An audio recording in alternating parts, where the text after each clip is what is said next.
मूकं करोति वाचालं पंगुं लंघयते गिरिं यत्कृपातमहं वन्दे परमानन्दमाधवम् अज्ञानतिमिरान्धस्य ज्ञानाञ्जनशलाकया चक्षुरुन्मीलितं येन तस्मै श्रीगुरवे नमः।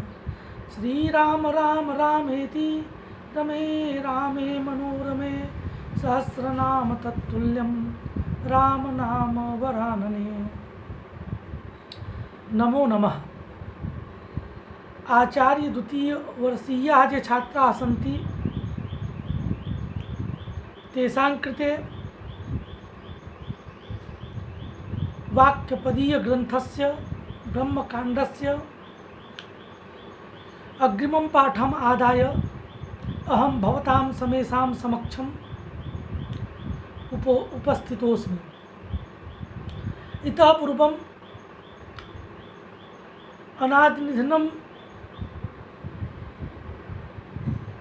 एकमेव जदाम्नाथम् अध्याहितकलां यस्य एकस्य सर्वबीजस्य इति चतुर्भिः श्लोकैः सप्तब्रह्मणः स्वरूपं भवन्तः अधीतवन्तः। ततः परं गतकक्षायां सप्तब्रह्मणः प्राप्ति उपायः कः, प्राप्ति साधनं कः, तस्य सप्तब्रह्मणः प्राप्ति उपायः वेदः, प्रतिमा च वेदः इति प्राप्ति उपायोनुकारश्च तस्य वेदो महर्षिभिः इत्यादिना भवन्तः अधीतवन्तः। अथ च तस्य वेदस्य बहवः भेदाः सन्ति, अभ्यासोपायाः अनेके वर्तन्ते इति भेदानां बहुमार्गत्वं कर्मण्येकत्र चाङ्गता इत्यादिना वेदस्य महात्म्यं वेदस्य प्रामाण्यं वर्तते इति भवन्तः अधीतवन्तः। अद्य अग्रिमं श्लोकमादाय कश्चन विचारः मया प्रस्तूयते।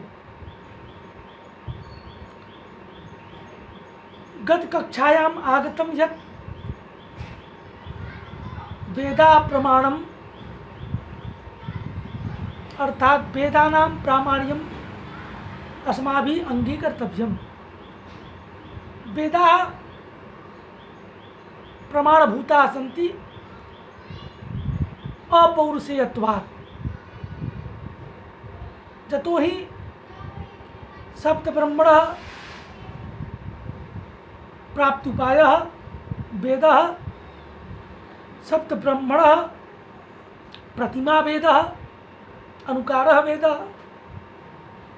अस्मात् कारणात् वेदानां प्रामाण्यम्। इदानीं शंका भवति, प्रश्नः जागर्ति यत् वेदानां प्रामाण्यम् अस्माभिः अंगीक्रियते यथा तथैव स्मृतीनामपि प्रामाण्यम् अस्माभिः अंगीक्रियते, किन्तु वेदाः अपौरुषेयाः, स्मृतयस्तु पौरुषेयाः वर्तन्ते। तर्हि स्मृतीनां प्रामाण्यं कथम् अस्माभिः अंगीक्रियते? स्मृतीनां प्रामाण्यं तु अस्माभिः स्वीकृतं न स्यात्। तर्हि तज्जिज्ञासा निराकरणाय अग्रिमं श्लोकं लिखति भर्तृहरिः। किं लिखति? लिखति यत् स्मृतयो बहुरूपाश्च दृष्टादृष्टप्रयोजनाः तमेवासत्यलिङ्गेभ्यो वेदविद्भिः प्रकल्पिता। यतो हि वेदविद्भिः स्मृतयः प्रकल्पिताः सन्ति, वेदस्य ये ज्ञातारः सन्ति तैः स्मृतयः प्रकल्पिताः सन्ति। स्मृतीनां रचना तैः एव कृता, वेदविधिभिः कृता। अस्मात् कारणात् वेदमूलकत्वात् स्मृतीनां प्रामाण्यम् इति अनेन श्लोकेन प्रतिपादयति भर्तृहरिः। अर्थात् वेदमूलकत्वात् स्मृतीनां प्रामाण्यम्, स्मृतीनामपि प्रामाण्यम् अस्माभिः अङ्गीकर्तव्यं वेदमूलकत्वात्। यतो हि वेदविधिभिः प्रकल्पिता, वेदस्य ये ज्ञातारः वर्तन्ते तैः स्मृतयः प्रकल्पिताः सन्ति। अस्मात् कारणात् स्मृतीनामपि प्रामाण्यम् अस्माभिः अङ्गीकर्तव्यं, स्मृतीनामपि प्रामाण्यम् अस्माभिः अङ्गीक्रियते। तदेव लिखितं स्मृतयो बहुरूपाः इत्यादि। तर्हि स्मृतयः बहुरूपाः सन्ति। स्मृतीनाम् अनेकानि रूपाणि सन्ति। बहुरूपाः स्मृतयः वर्तन्ते, अनेकरूपाः स्मृतयः वर्तन्ते। किं रूपकाः स्मृतयः? तर्हि उच्यते दृष्टादृष्टप्रयोजना बहुरूपा स्मृतयः वेदविधिभिः प्रकल्पिताः सन्ति। दृष्टादृष्टप्रयोजना इति स्मृतयः इत्यस्य विशेषणं बहुरूपा इत्यपि। स्मृतयः इत्यस्य विशेषणं बहुरूपा स्मृतयः। अथ च कीदृशाः स्मृतयः? तर्हि दृष्टादृष्टप्रयोजना स्मृतयः। दृष्टञ्च अदृष्टञ्च इति दृष्टादृष्टे, दृष्टादृष्टे प्रयोजने जासां ताः दृष्टादृष्टप्रयोजना स्मृतयः। अन्य पदार्थ बहुव्रीहि समासः। दृष्टादृष्टप्रयोजना इत्यत्र बहुव्रीहि समासः। अन्य पदार्थः स्मृतयः। दृष्टादृष्टप्रयोजना स्मृतयः अर्थात्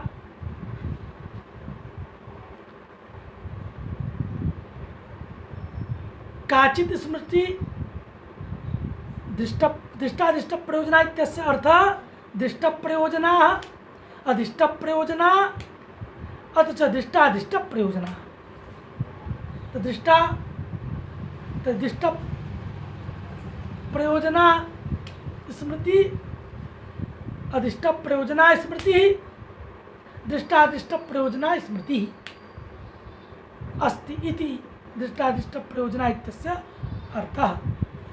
दृष्टप्रयोजना स्मृति का अस्ति?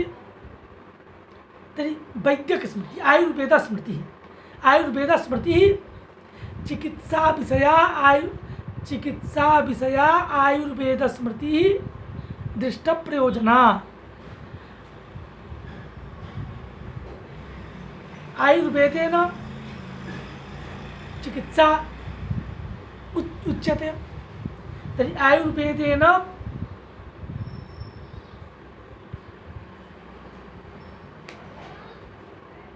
प्रतिपादितः औषधः यदि गृह्यते तर्हि झटित्येव लाभः दृष्टं भवति।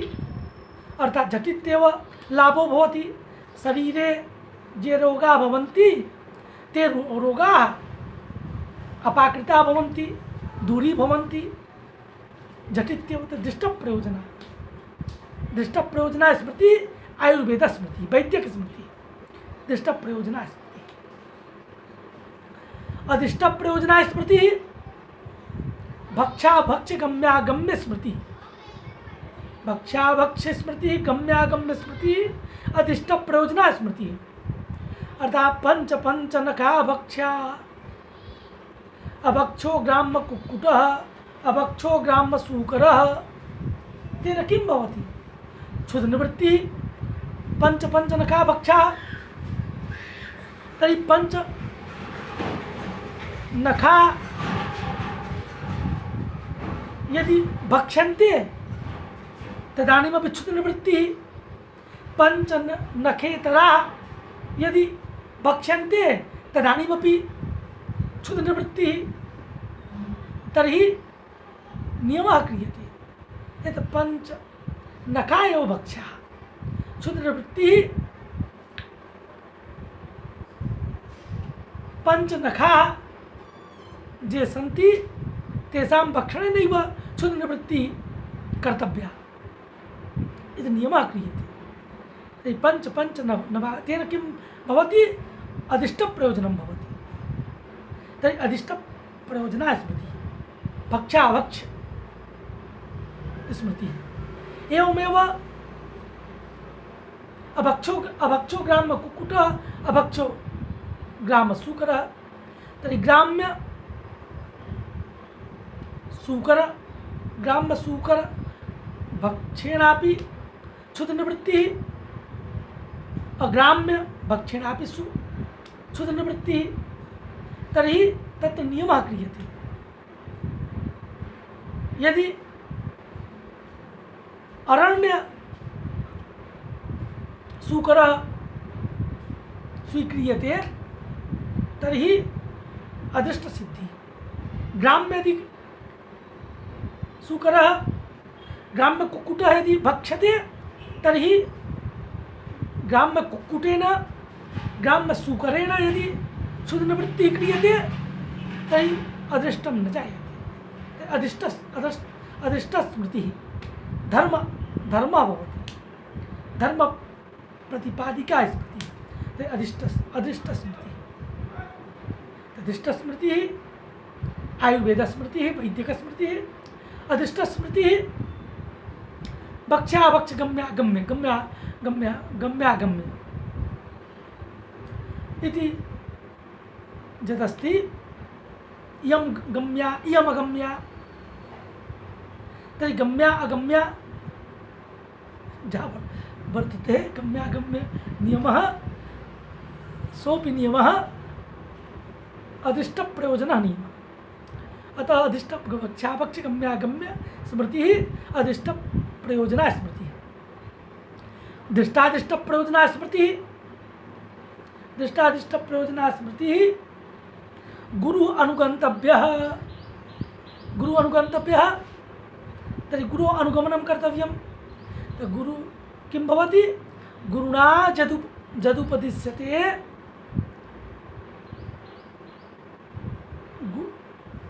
ग्रंथि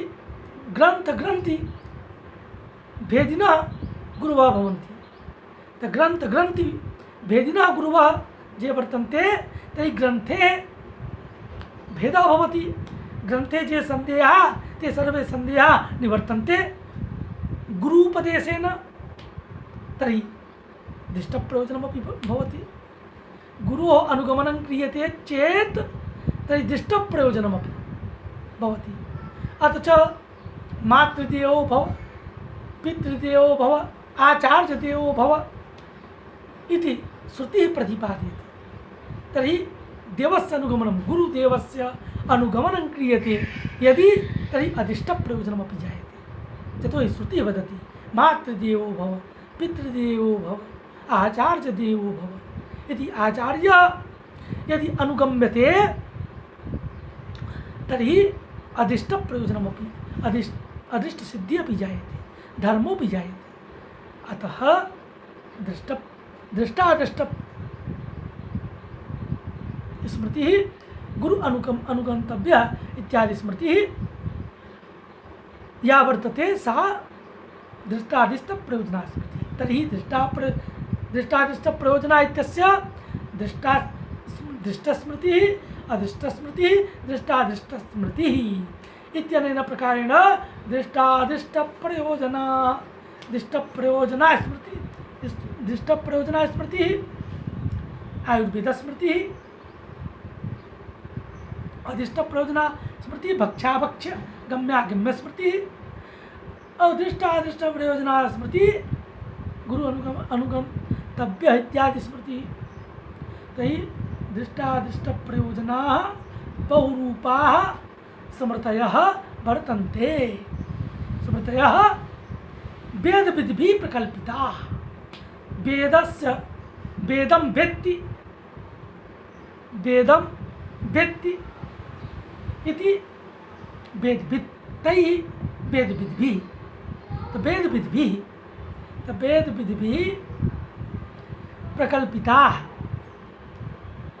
स्मृतयो बहुरूपाश्च दृष्टादिष्ट प्रयोजना तमेवाश्रित्य लिंगेभ्यो वेद विधि प्रकल्पिता, तमेवाश्रित्य वेदमेवाश्रित्य लिंगेभ्य लिंगम आदाय चिन्हम आदाय वेद विधि प्रकल्पिता, वेद विधि प्रकल्पिता अर्थात वेदे यानि तत्वानि सन्ति तानि तत्वानि तानि चिन्हानि आश्रित्य वेदमाश्रित्य वेद विधि स्मृतयः प्रकल्पिता सन्ति, अतः स्मृतीनां प्रामाण्यम्। अर्थः स्पष्ट एव वर्तते। तर्हि वेदं तमेवाश्रित्य वेदमेवाश्रित्य लिंगेभ्यः वेद विधि यतो हि स्मृतयः दृष्टादिष्ट प्रयोजनाः बहुरूपा स्मृतयः प्रकल्पिताः कृताः प्रतिपादिताः इति कृत्वा स्मृतीनामपि प्रामाण्यम् अस्माभिः अभ्युपेयम् इति भावः वर्तते। मन्ये अर्थः स्पष्ट एव वर्तते। इदानीं पुनः शंका भवति यत् स्मृतयः वेदमूलकाः मूलिकाः सन्ति, वेदमूलिकाः स्मृतयः सन्ति, तर्हि स्मृतीनां प्रामाण्यं, तर्हि वेदस्तु एक एव, तर्हि वेदः यदि एक एव तर्हि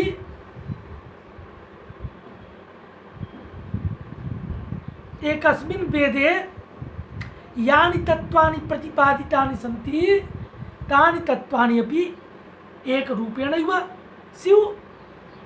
तर्हि स्मृति एवं दृश्यते लोके यद् स्मृतिषु मतभेदो दृश्यते। मनुस्मृतौ अन्य प्रकारेण वर्तते, याज्ञवल्क्यस्मृतौ अन्य प्रकारेण। माने भिन्नासु भिन्नासु स्मृतिषु भिन्न भिन्नं भिन्नं मतं प्रतिपादितं वर्तते। तर्हि भिन्नं भिन्नं मतं, तर्हि स्मृति स्मृति स्मृति स्मृति अपि एकैव स्यात्। मतभेदः कथम्? मतभेदो वा कथम् अथवा स्मृतिभेदः कथम् इति प्रश्नः जागर्ति। तस्य प्रश्नस्य निराकरणाय तज्जिज्ञासा निराकरणाय अग्रिमं श्लोकं लिखति भर्तृहरि। अग्रिमः श्लोकः कः अस्ति तर्हि वदति तस्यार्थवादरूपाणि निश्चिता स्वविकल्पजा एकत्विनां द्वैतिनां च प्रवादा बहुधा मता। तस्यार्थवाद रूपाणि तस्य वेदस्य पुनः वेदस्य महात्म्यं प्रतिपादयति। तर्हि तस्यार्थवाद रूपाणि तस्य वेदस्य अर्थवाद रूपाणि इत्यत्र एकशेषः वर्तते। अर्थवादश्च अनर्थवादश्च इति अर्थवादानर्थवादौ अर्थवादश्च इति अनर्थवादश्च इति अर्थवादानर्थवादौ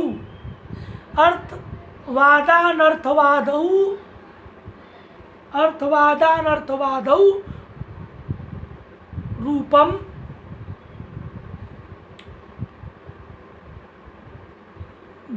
जेसाम तानि अर्थवाद रूपाणि। अर्थवाद शब्दस्य अर्थः प्रशंसापरकं वाक्यं प्रशंसापरकं वचनम् अर्थवाद वचनम्। अनर्थवादः निंदापरकं वाक्यम् अनर्थवाद वचनम्। तर्हि अत्र मध्यमपद लोपी समासः वर्तते। मध्यमपदस्य लोपः अनर्थवाद इत्यस्य लोपः वर्तते। येन प्रकारेण गुणो यंगलुको इति एकं सूत्रमस्ति। तो यंगलुको अर्थात् यं च यंगलुक च इति यंगलुकौ तयोः यंगलुको। तो यंगलुको इत्यत्र एक शेषः वर्तते, यं च यंगलुक च तद्वदेव अत्र समासः अवगन्तव्यः। यं च यंगलुक च इतिवत् यं च यंगलुक च तयोः यंगलुको इतिवत् अर्थवाद रूपाणि इत्यत्र समासः अवगन्तव्यः। अर्थात् तस्या अर्थवाद रूपाणि वाक्यानि अर्थवाद रूपाणि निश्चिता मने आश्रित्य अर्थ तस्य वेदस्य वेदे अर्थवाद रूपाणि अपि वाक्यानि वर्तन्ते तथा च अनर्थवाद रूपाणि वाक्यानि वर्तन्ते। केषाञ्चित् मते अर्थवाद यानि अर्थवाद रूपाणि तानि अन्येषां मते अनर्थवाद रूपाणि वाक्यानि भवन्ति। यानि अनर्थवाद वाक्यानि सन्ति केषाञ्चित् मते तान्येव अर्थवाद रूपाणि भवन्ति अन्येषां मते। और अन्येषां मते यानि अर्थवाद रूपाणि तानि अन्येषां केषाञ्चित् मते अर्थवाद रूप अनर्थवाद रूपाणि भवन्ति। तर्हि अर्थवाद रूपाणि अपि अनर्थवाद रूपाणि भवन्ति, अनर्थवाद रूपाणि अपि अर्थवाद रूपाणि भवन्ति। यथा एकत्व अद्वैत अद्वैतिनः ये वर्तन्ते ते वदन्ति एकमेवाद्वितीयं ब्रह्म। तेकमेव सलिल एव एकः इत्यादि या श्रुतिः वर्तते सा श्रुतिः अद्वैतं प्रतिपादयति। अद्वैत तत्वं कि एकमेव तत्वं वर्तते अद्वैतम् अद्वैत तत्वं ब्रह्म तत्वमेव ब्रह्मातिरिक्तं किमपि अन्यत् नास्ति इति प्रतिपाद्यते। तर्हि अर्थवाद रूपाणि वाक्यानि सन्ति एकमेवाद्वितीयं ब्रह्म सलिल एव एकः इत्यादि। द्वासुपर्णा संयुज ये द्वैतवादिनः सन्ति ते वदन्ति द्वासुपर्णा संयुजौ सखायौ इत्यादिना द्वैतं प्रतिपाद्यते। तर्हि द्वैत प्रतिपादिका श्रुति द्वासुपर्णा संयुजा सखाया इत्यादि द्वैत प्रतिपादिका श्रुति वर्तते। तर्हि वेदे द्वैत प्रतिपादिका श्रुति अपि अस्ति, वेदे अद्वैत प्रतिपादिका श्रुति अपि वर्तते। तर्हि द्वैत प्रतिपादिका श्रुति अद्वैत प्रतिपादिका श्रुति इति उभयात्मिका श्रुति वर्तते वेदे। तर्हि उच्यते कि ये अद्वैतिनः वर्तन्ते तेषां मते एकमेवाद्वितीयम् इत्यादि यद् वर्तते अद्वैत प्रतिपादिका श्रुतिः वर्तते सा श्रुतिः अर्थवाद मूलिका श्रुतिः वर्तते। अर्थात् प्रशंसा पर अर्थवाद मूलिका श्रुतिः प्रधाना श्रुतिः अस्ति तेषां मते। गौणा श्रुतिः या वर्तते द्वासुपर्णा संयुजा सखाय या इत्यादि द्वैत प्रतिपादिका श्रुति अनर्थवादिका श्रुति वर्तते। तर्हि द्वैतवादिनः ये वर्तन्ते तेषां मते एकमेवाद्वितीयम् इत्यादि यदस्ति अनर्थवादवचनमस्ति। तेषां मते द्वासुपर्णा इत्यादि एव अर्थवाद रूपं वाक्यमस्ति। तर्हि अद्वैतिनां कृते द्वासुपर्णा संयुजा इति अर्थवादवचनम्, अनर्थवादवचनम् एकमेवाद्वितीयं ब्रह्म इत्यादि अनर्थवादवचनमस्ति। तर्हि एकस्य मते अर्थवादवचनं तर्हि अर्थवाद तर्हि द्वासुपर्णा संयुजौ इत्यादि अर्थवादं प्रधानत्वेन आश्रित्य अर्थवादम् अर्थात् प्रधानत्वेन अर्थवादम् आश्रित्य द्वैतं प्रतिपादयन्ति यत् इदमेव तत्त्वमस्ति द्वैततत्त्वमस्ति। तर्हि जे अद्वैतिनः वर्तन्ते तेषां मते द्वासुपर्णा संयुजा इत्यादि यत् वाक्यम् अस्ति तर्हि जगत् इदं जगत् जगतः जगति अपि प्रवृत्तिः भवेत् तदर्थं द्वासुपर्णा संयुजा सखाय अन्यथा सृष्टि न स्यात्। अतः जगति प्रवृत्त्यर्थम इदं वाक्यं वर्तते। द्वैत प्रतिपादिका श्रुति या वर्तते सा च श्रुति कृतिसी वर्तते सा च श्रुति जगत प्रवृत्तये। द्वैत मतम् अस्माभिः स्वीक्रियते। तदेव उच्यते कि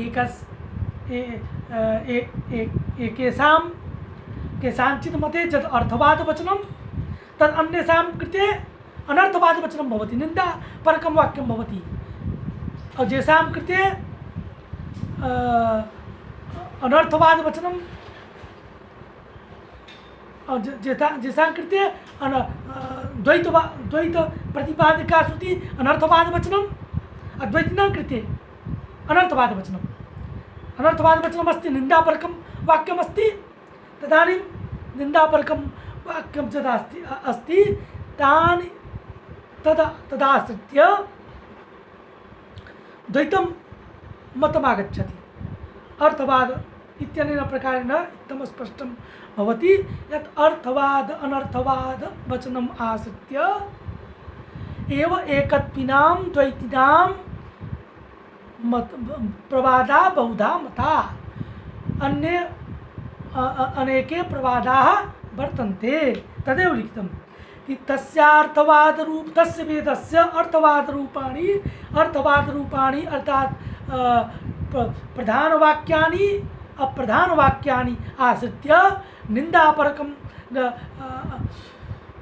स्तुतिपरकं वाक्यं निन्दापरकं वाक्यम् आश्रित्य एव निश्चितार्थात् आश्रित्य स्वविकल्पजा स्वबुद्धिप्रभवा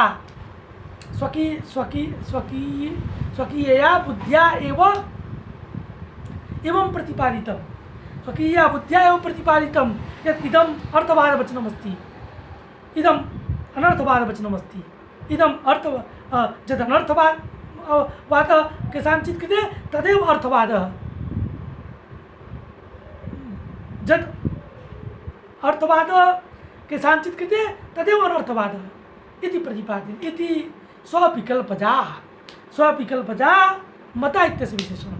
स्वविकल्पजा एकत्विनां द्वैतिनां प्रवादा बहुधा मता। प्रवादा बहुधा अनेक प्रकारेण प्रवादा मता सिद्धांता प्रतिपादिता सन्ति। बहवः प्रवादा मता बहवः प्रवादा सिद्धांता स्वविकल्पजा वर्तन्ते। अनेके प्रवादा कथं सन्ति? अनेके प्रवादा अस्मात् कारणात् वर्तन्ते यत् अर्थवादवचनं वेदस्य अर्थवाद अनर्थवादवचनम् आश्रित्य एव स्वविकल्पजाः अनेके प्रवादाः एकत्विनां द्वैतिनाम् अनेके प्रवादाः बहुधा मताः प्रतिपादिताः वर्तन्ते इति एव उक्त्वा इदानीं विरमामि। नमो नमः।